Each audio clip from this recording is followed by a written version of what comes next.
So I'm gonna have to touch and feel around a little bit. Generally, what breaks fuel tanks is either impact, rust, or vibration. Now, there is rubber that is between the metal, which is good. We want that. It is pulled out in a couple places, but generally we'll get some, if it's on impact or rust, is simply the rubbing between two pieces of steel. And if you have a stainless or an aluminum one, galvanic corrosion is an issue. So if you have two dissimilar metals, you tend to have leaks. There are rocks wedged in there, so that's always an interesting thing.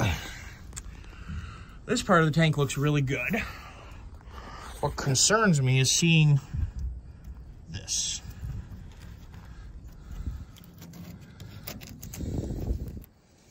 Generally, that could be an indication of ethanol eating the paint off. Given the goo. Now, we do have what I think is a drain right here, so if we get lucky and it's simply just draining or dripping, that'd be great. But I'm definitely concerned that that's not the case. Water can accumulate over time, and then you end up with rusting on the bottom of the tank. That's why the drain is here. So far, I don't see anything stepping out at me as like an obvious issue. This tank is definitely held in there good. It's definitely not wiggling around. These straps are tight with a capital T.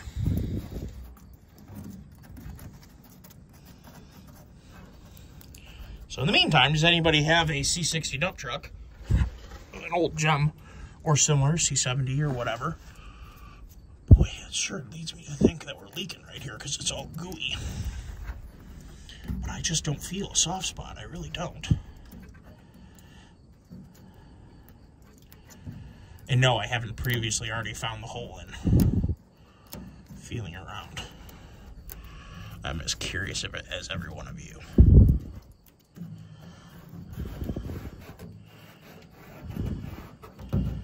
Boy, I don't feel any pitting. I don't feel anything. I would have to assume, though this is so gummed up, you'd think that nothing would be coming out of here. I may have to dig a little bit deeper and also maybe pour some fuel in this pig and find out if... The other idea we could have really quick is pull the fuel tank cap and see if we see any light coming through. That'd be another way to do it. Yeah, I just don't see anything that stands out to me as scary. Then again, I don't see it pouring out, so if it is a hole, it must be a pinhole. Part of me is wondering, too, if it's just simply draining from the drain, and we may need to tighten that up, because off top, even though I do see indication of potential leakage or wetness, I just don't see, because you can see, wet versus not wet, and peeled versus not peeled, surface rust, but I just don't see any indication of a major issue. I just don't. So let's look in the tank, see if we can see any light.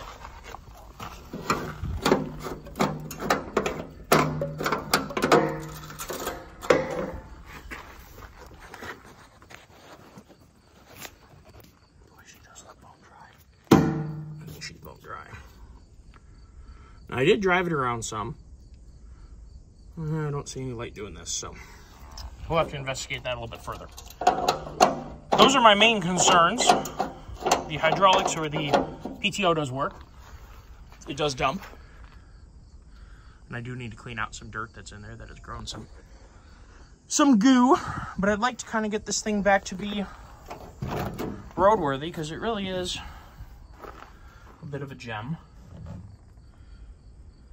And you guys can look into, I did make a video of this thing running. I love this truck. So cool. So we're going to need to dive into that, do a little bit of lower cab rust down there that we could deal with. We've got some corner rust. But it is fairly old.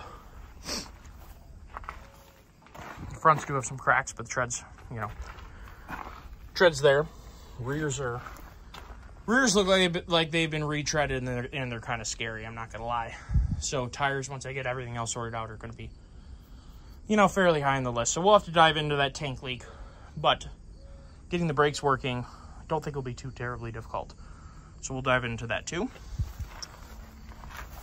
Wouldn't you guys like to see this thing run and work and drive down the road and be able to go do chores, go pick things up, tow things? Now, I did start a rear trailer hitch for this because what's on here is nothing short of pointless. Look at that cute little thing. So we are going to weld a super duper sweet trailer hitch on the back of here. That'll be fun as well. And I was kind of thinking it'd be fun to modify this to swing open like a dump trailer so that you can get in the back of here a little bit easier. And I was also thinking about welding kind of a ladder on the side of it, make it a little easier to get back into as well. So it's kind of a blank canvas of potential fun, especially for somebody who likes to weld like me. So we will get there. No, that plate will not come back to me. When was the last time it was plated? 2015. Actually, that's pretty impressive. So that's only 9 years out of date. No big deal. So we'll get lights working and all that fun stuff, but obviously the frame is a little bit of a concern that needs to be accomplished, so we'll get to that. And I'll start getting some plans together and getting some of these problems checked off the list. So 3 major ones: brakes, leaking fuel, and a cracked frame. Those are 3 fairly decent issues. So we'll get there.